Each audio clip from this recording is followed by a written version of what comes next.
There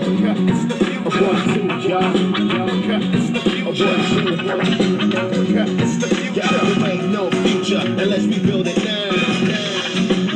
It's the future, there ain't no future unless we build it now.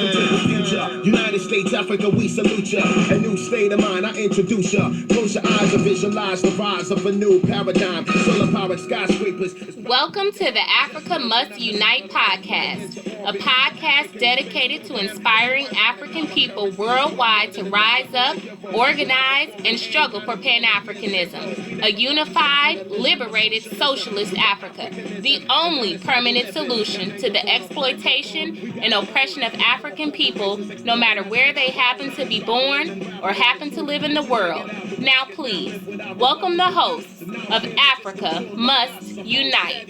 Africa's future is now, so get ready. Pan-African greetings once again, people. I am Brother Terrence. And this is Brother Melvin. And this is Africa Must Unite podcast. And we are the Pan-African Revolutionary Socialist Party, also known as PRSP. And we welcome you all to another month. This is podcast 65 right here. And we will be talking about today youth and mental health. But as we do at this time, we would like to always start our podcast off by hitting you off with some important dates in the month. So taking a look at May. On May 2nd, powerful day for the sisters here. We got Nanny Helen Burroughs, the African educator who was born in 1876. Assata Shakur was attacked by those state troopers on the New Jersey Turnpike in 1973, so 50 years ago there. And Queen Mother Moore, who was founder of the Republic of New Africa, she transitioned in 1997. On May 7th, we have French imperialism. It met its grave in Dien Bien Phu. I probably chopped that up, but French imperialism got destroyed by Vietnam in 1954. On May 9th, we have a revolutionary birthday here. We got the European John Brown, who attempted to free Africans, provide them with weapons at Harper's Ferry. He was born in 1800 on May 9th. May 11th, we got Robert Nesta Marley, progressive reggae musician who transitioned in 1981. On May 13th, we could never forget what this country, in the U.S. in particular, did in Philadelphia when they actually bombed the MOVE headquarters, killing 11 people, 5 children, and destroying 65 homes in 1985. May 15th, we always got to remember it is International Solidarity Day for Palestine, and we support the Palestinian movement for liberation, always. May 19th, we got some strong birthdays there. In 1890, Ho Chi Minh was born. And in 1925, we had the Pan-African champion, Brother Malcolm X, El Hajj Malik El Shabazz, born 1925. On May 25th, we had the formation of the Organization of African Unity, OAU. And in 1963, we celebrated our first African Liberation Day. And finally here, I want to look at May 29th, and in particular, the birthday of Maurice Bishop, who was the leader of the Grenadian Revolution, who was born in 1944, leader of the New Jewel movement down there in Grenada. And those are the dates in May. Absolutely. Thanks for those dates, T. This month, it's part of our series, and we're really drawn from our calendar that we produce each year. We're looking at our focus, Global African Youth Caught in the Snares of Capitalism, with the focus being youth and mental health, which I think is an important topic for us to talk about most of us. I mean, you and I both work in education, and I think we see some of the remnants of how capitalism specifically is impacting our young people. I don't think that they can necessarily pinpoint like where most of their angst, most of the depression and anxiety and all the things that sort of lend itself to our young people not being well. I don't think they can quite articulate that at this point, but that's what we produce our calendar and we provide political education for, and that's what we spend our time focusing on and working to understand better what strategies and tactics are going to be necessary to destroy what is creating these conditions when we understand that to be capitalism. But looking at our calendar, the piece that we did on youth and mental health, I just want to read this piece for our listeners. And it goes, Africa is the mother of civilization and the provider of this world's first humanity. To be African is to understand that your ancestors are the creators of science, medicine, mathematics, language, written and spoken, art, architecture, philosophy, religion, academia, to name a few things. However, today, it means to struggle against the psychological effects of racism born out of global white supremacy and all the other trappings of capitalism. Living in a world that has been designed to crush you in all areas of human relations will cause anyone to experience dis-ease. With Africans across the globe, this shows up with critical regularity in our mental health, or lack thereof. Depression, stress, anxiety, suicide, drug use, which is self-medication in many instances, and other self-destructive behaviors are the trauma responses to generations of capitalist and neo-colonialist social pressure. Concentrated poverty, inadequate housing, inadequate healthcare access, dilapidated educational spaces, limited job opportunity, and a constant diet of self-hating entertainment help to create a cycle of hopelessness and despair. Continental Africans have an even greater need for psychologists. In fact, the African region is home to 6 of 10 countries with the highest suicide rates worldwide. An estimated 100 million Africans have depression and what some have called a, quote, silent epidemic, end quote. Meanwhile, according to the Lancet, Africa has only 1.4 mental health workers per 100,000 people, while the global average is 9 per 100,000 people. Researchers indicate that 50% of mental health disorders occur before the age of 14, and 75% of mental health disorders occur by the age of 25. This means that mental health care measures must be addressed amongst our youth. In order to disrupt these patterns, we must engage in a serious analysis of the causation, which we identified earlier as the impact of global capitalism, imperialism, and white supremacy.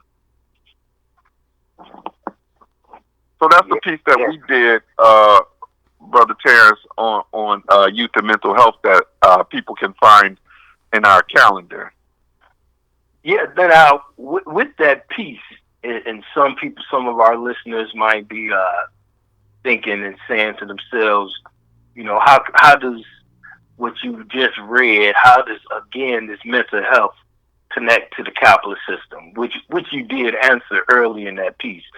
So just looking at that, we got some discussion points and questions that may arise based on that connection. So let me pose one for you here. So how do we draw a direct correlation between capitalism and mental health in the needs of the African world? So we have to look at capitalism itself, the economic system. Capitalism at its core is based on the exploitation of the working class for the benefit of the minority, the capitalist class. And in order for capitalism to survive, it depends on its offshoot systems to maintain this hegemonic and oppressive control over the working class. So if we imagine capitalism as an octopus, and octopus has its tentacles, right? So imagine the education system, one of the tentacles of capitalism. The criminal justice system is one. The entertainment industry. All of these represent and these tentacles will represent and reflect the interest of the capitalist class. So these systems act in concert with each other to produce, ensure a permanent working class people, right? So working class people who struggle to provide for their basic physiological needs, food, clothing, and shelter, will oftentimes reach psychological, social, and emotional despair and a sense of hopelessness as they toil to keep their heads above water. Sometimes it gets tough for them, and they need a reprieve from this oppressive state. And there's a tendency to self-medicate, which we understand is cheap, it's available. They have easy access to drugs and alcohol. That's self-medication. That's what poor people do when they're dealing with the types of despair that is born out of capitalism. They just looking for some type of reprieve. They just want to, not think about it and not worry about how they're going to put food on the table or how they're going to pay their rent and these types of serious needs that everybody face, in terms of their basic physiological needs. And also, there's within these spaces, there's inadequate health care. If you don't have a great job, then how do you provide? How are you going to have the health care to even seek? If you even wanted to see a mental health care professional, you don't have access to that because there's a lack of employment. So what we're talking about is all cyclical, right? One thing impacting the other.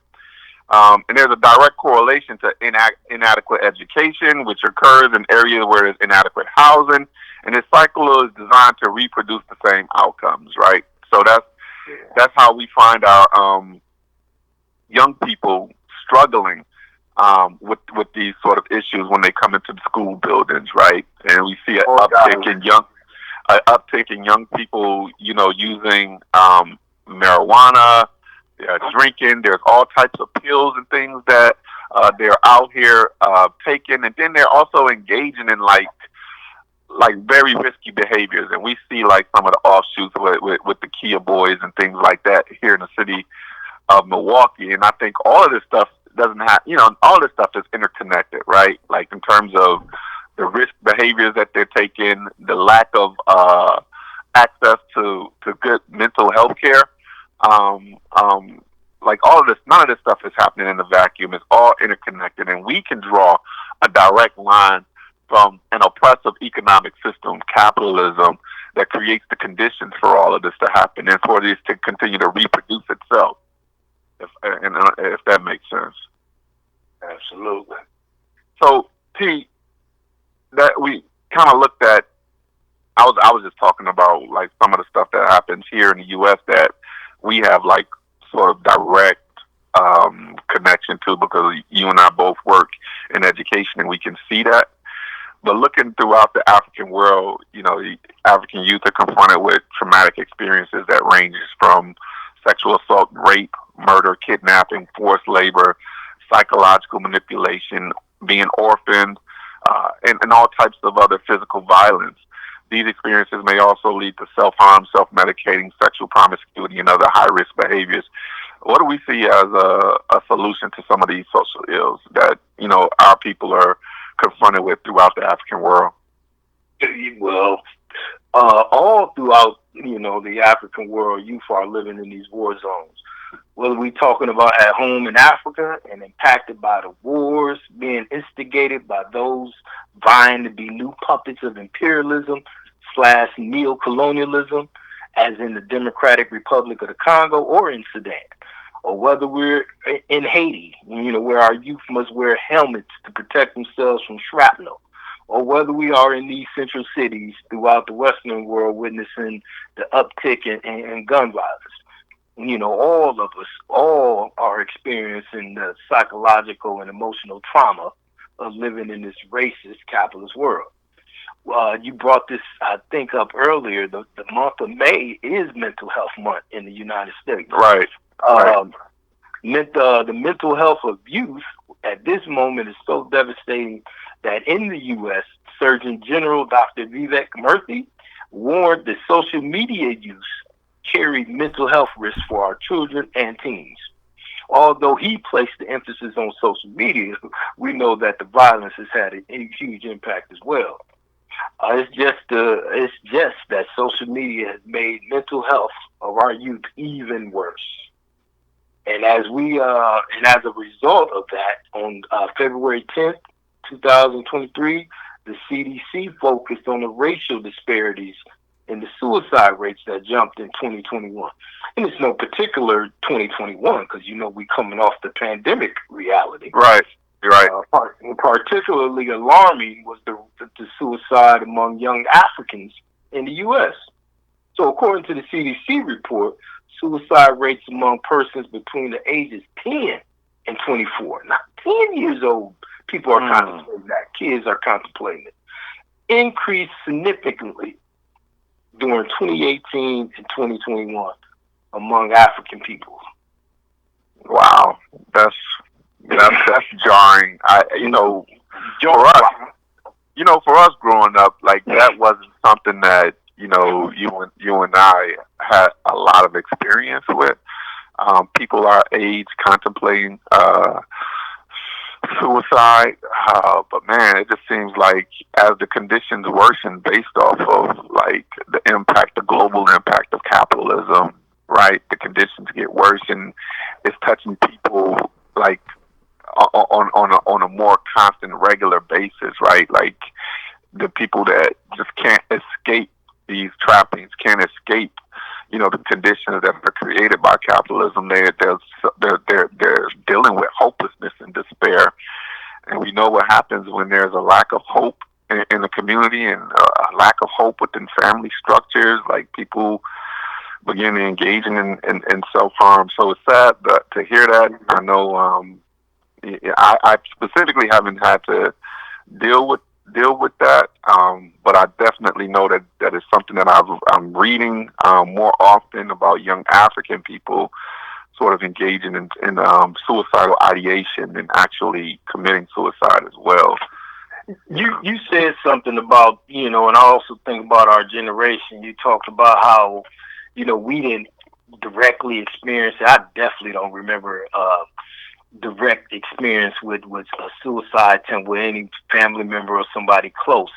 Now, we also from the era, and as we get older here, we realize this may not have been the best upbringing, but right. We're from that era where, we were told to keep that family business within the house and, not share so much. And while that, made people keep distant from the family, I don't know how much trauma it may have built up in us for us to take. So another point I just want you to touch on is, African kids like us at that time were taught early to keep our family business in the house and not talk about our home lives. Right. I can't think of that the quote or proverb that that will always come out, but keeping your family right. There's plenty of them. Oh my goodness, yeah. But this translates into distrust of outsiders and an unwillingness to express serious psychological and social trauma. So how can we help to remove this stigma of receiving mental health counseling and support services? Because that's a serious stigma, especially among African males. How do we remove that stigma? Yeah, definitely. Amongst African males and females,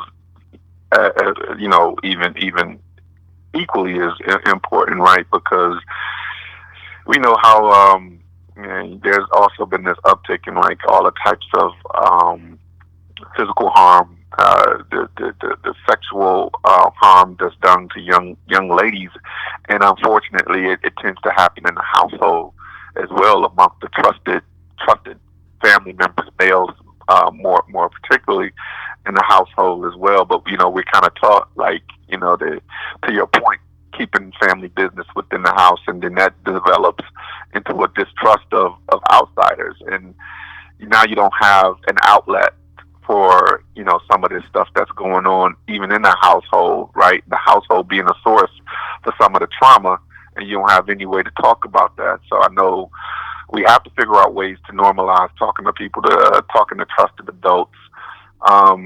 We have to move away from this idea, these notions of what masculinity is for young men, right? About holding in their feelings and keeping everything bottled inside.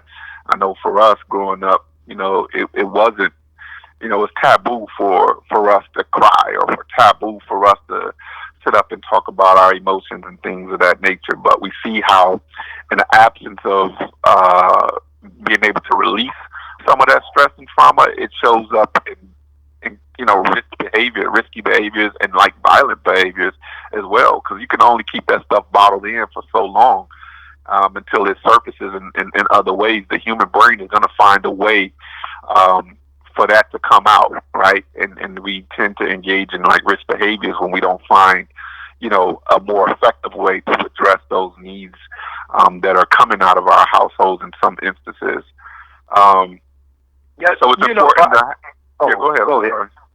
No, I was just you brought up a point that had me reminiscing. So people should know. People may not know. We've known each other 30+ years, and experiencing things. So again, it takes me back to where me and you literally stood in a corner store for about 20 to 30 minutes in aisles because we didn't want to show each other that we were on welfare and had food. So we literally hung around an aisle because we were that shame. I don't know how much trauma it added, but I didn't want you to see my stamps. Oh my God! We finally came up there with our books and stamps. Like, oh, okay, you like that too? Or when we first started going to each other's houses, your dysfunction is the same dysfunction I saw, which I literally thought was normal dysfunction of the black community. I mean, it's just so many moments in our childhood. You don't know if it was trauma or just like it, or the trauma was normalized, and it shouldn't have been. But yeah, since you opened the door, you opened the door to let people know that she and I have been around each other since we were 11, 12 years old, and we only live like a block away from each other, literally around the corner from each other. So, I would go to his house, you would go to my house, and things of that nature. And we saw that. And but here's the thing: I don't know if you remember this, T. In terms of like good role models, we used to go to our community center, Cornerstone, right? Cornerstone was a youth community center, and there was a brother there. You remember Ahmad? Yep. Ahmad was a great role model for us, and like a straightforward man, super positive, was like active in the community. And I remember just his availability to us. Like, remember we used to have to go do homework help and tutoring before we could go play basketball or play the video games and things of that nature. But he was a present. Him and Sister Sarah, they were important people in our community who we could depend on if we were having some serious issues at home. If we weren't eating right, if we didn't have the proper nutrition at home, they provided lunch for us after school. They provided activities for us to engage in so that we didn't have to be in the street looking for things to do. So those positive role models in that space for us to be able to speak to an adult and somebody that we can trust and like talk to about some of the issues and concerns that might be coming out of our house or coming out of our community. We don't see that as much anymore. See, like those community centers and those adults around us who play such a pivotal role. I wish that we could have one of these community centers in every single community, but again, these talking about the tentacles of capitalism, man. The first thing they do when they cut budgets is they look in the inner city, like the community centers and things like that are normally supported by, the local government, whatever the city or even sometimes the state. They cut those budgets so those centers aren't available for us anymore, and young people don't have that outlet, another outlet, right? So even if school provided that, church provided that, all of us institutions within our community should be working in an effort to address these psychological and social needs of our young people. But that's what happens, man. And again, we always can point to, this being an offshoot of capitalism, and that's why everything we talk about is the destruction of capitalism itself, man. But kind of a final point that we want to, what role can you play in disrupting the social ills born out of capitalism, T? Yes, yes. So we know our youth can't, let's say that again, they can't begin to play a role unless they're properly political educated by organizations such as ours, the Pan African Revolutionary Socialist Party. You know, that's why this year, and we just did last week, we reintroduced our annual African Youth Conference this year. Yes, And the theme this year was how to avoid the traps of capitalism.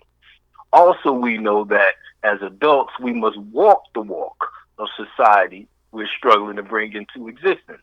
Our youth must see in us the embodiment of our traditional African principles of humanism, treating people the way you would like to be treated, collectivism, you know, working together in a cooperative manner to achieve goals, and egalitarianism, you know, giving everyone, no matter their ability, race, class, the ability to reach their fullest potential.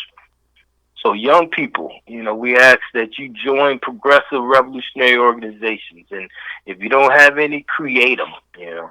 Hopefully within those structures and those organizations, you all can engage in political education. And, you know, when we say political education about studying our history and culture, we talking about, you know, your identity. We talking about knowing the enemy. We talking about learning about the role women have played in society. We're talking about the work of revolutionary organizations. You know, those are the things that we're talking about socialism, the understanding the economic system that will bring forth a better existence. So again, in our study, you know, we ask that you study history and the history of revolutionary organizations. Yeah, and I think it's important for young people to know, like, we always talk about youth being the spark of revolutionary action. So, you know, in terms of that, around the African world, man, like, everywhere there's been some type of significant revolutionary change, youth have played their role in those actions. So it's never too early, or you're never too young to get involved, right? And you know, creating the change that you want to see. And for us, the permanent solution is Pan-Africanism, right? Total unification and liberation of Africa under a socialist economic structure. And that's our permanent solution. So young people is never too early to get involved, to become politically educated, like Brother Terrence was talking about, to be a part of organization which we understand is going to be the single most important strategy that we take. It's being organized people to bring about that change. So hopefully that came across as we talked about mental health today. Again, we don't have all the answers, and I wish that we could highlight and list spaces for people to find where they can receive some mental health counseling, whether it be in the community, in schools, or spaces that offer free mental health counseling. But if you're an individual out there who's able to provide that type of support, we hope that you can get involved in community-based organizations and sort of, you know, show your connection to our struggle for our young people. You were about to say something, T? No, you got it. You got it. No cap. All right, no cap. So listen, thank you for listening. But to this month's focus on mental health, but all throughout 2023, at times with the help of invited guests, our focus will be our calendar theme, which is Global African Youth Caught in the Snares of Capitalism. So join us next month when we continue this year's theme, Global African Youth Caught in the Snares of Capitalism, with the focus on youth and the injustice system. Meanwhile, visit our website, PanAfricanRevolutionarySocialistParty.org. Email us at panafricanrsp@gmail.com. Like us on SoundCloud.com. Visit us on YouTube and leave comments on www.facebook.com/PanAfricanSocialist. You know, I wonder, do people still have to type all those things in? Can you just, like, say Pan-African Socialist and we pop up? You know, I'm thinking the www is kind of fading off. You can just Facebook. You think you just put, okay. If you on Facebook, Pan-African Socialist. Okay. I get it. Also, people, we want you to remember, organization is the key. Join us, the Pan-African Revolutionary Socialist Party. We always welcome full membership, or some other revolutionary Pan-African socialist organization out there, because a union of African socialist states is on the horizon. Mindfulness. What we talking about is mindfulness. Feel it in your spirit. Mindfulness. It's good for your health. Mindfulness. Up early, late night, before the sun rises. Hot tea, candlelight, no electronic devices. It's quiet now. While the world sleeps, I'm awake. Take time to contemplate and give thanks and pump the bass. Self-aware, self-care, taking care of self. Get all the bag you want, but wealth is your real health. Silence outside, opinions about you. And do the inner work, cause in the truth, that's the real you. The nighttime is the right time for me to kick a rhyme. 20 years later, still reaching my prime. Without the Amazon or the cameras on, don't wanna be a dime. More like Nkrumah, not the images that are forced upon a psyche. This might be the best thing for your protection as you go and bop to this. Water, meditation, exercise, breathe life, stand for your rights. This is mindfulness. We talking mindfulness. For your spirit and your soul. Mindfulness. What we talking about is mindfulness. Being present is a gift that don't go under dead trees. We talking 360 degrees, not a codependent, independent, and prolific. Be yourself even when your world of fam don't get it. On your journey, take inventory of your attitude. And OG told me that control your altitude. Emotional well-being, important as being seen and being clean. High characteristics of a human being. We all have faults, we all have doubts and make mistakes and take wrong routes and deal with the breaks. But if you find a quiet place, you can reroute your direction. Mindfulness, kick out fear and depression. Mindfulness. What we talking about is mindfulness. Feel it in your spirit. Mindfulness. It's good for your health. Mindfulness. You see, the M is for mind, where all the thoughts start. And I is for intellect, protect at all costs. N is for now, and D is for do it. F is for freedom, use it or useless. L is for love, N never neglect. E is for excellence and building mindsets. S is for self, and the other S to C. Mindfulness is a jewel, a key to be free. We talking mindfulness. We talking mindfulness. For your spirit and your soul. Mindfulness. What we talking about is mindfulness. Mindfulness. What we talking about is mindfulness. Feel it in your spirit. Mindfulness. It's good for your health. Mindfulness. Mindfulness.